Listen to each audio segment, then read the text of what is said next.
going to be for your support staff to help Karen the most. Okay, so what we're going to do here is first of all start with the thumb and the hand. So fingers might be a bit curled over. What I do there gently is put my own kind of curled up fingers in her hand, okay?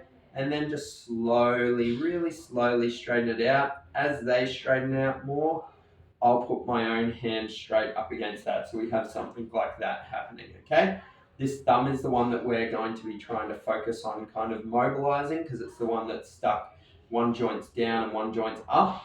So what we'll do next is we use our right hand, the one that's not holding out, to just stabilize the thumb, and then we creep our hand down, and then gently we're just kind of pulling out just like you would pulling your own kind of thumb or finger. We're pulling out and kind of trying to make a bit of a curl up and down.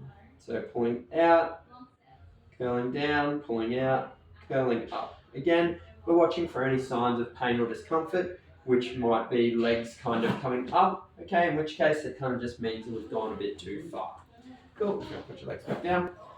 Then we'll just move down to the next joint, which I just put my thumb up against the hand bones, just less than the knuckle there, and do the same thing, pulling out and down, out and up. And I'm not gripping the thumb really hard, it's just really light, enough that it can kind of pull out without putting pressure on it. Next, we go to the shoulder, okay? So again, you can just move the shoulder up. Now, it's on this left side where Karen will be limited at a certain level, okay? About 90 degrees last time. As soon as we get to there, again, you'll notice that legs will kind of come up, which will be an indication of pain. So we don't want to be doing the moving where she's painful. So we come down from there, and then we're just doing rotating. So we're just rotating the arm in and out, like that, okay? So they're the most important ones, and we're doing that on both sides, but particularly with the shoulder on this left one, because this does have the limited mobility, you probably won't be able to get the arm the whole way up over her head like you can with the other side, okay? So yes, that's where you'll only be doing the in and out after you get to a certain level of height. Cool. The only other things is to just be doing some movement of the calf. So just forward and back. I just put my hand on the bottom of the heel and just gently forward and back.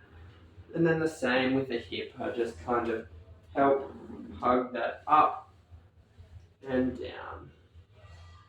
The hip movement generally is pretty good on its own, so don't need to spend a lot of time here. Spending most of our time at the hands and arms, because that's where we're getting those little contractions happening. After you've mobilized it, put back on your pads on the hands. And try to do this a couple of times a day would be great. Awesome.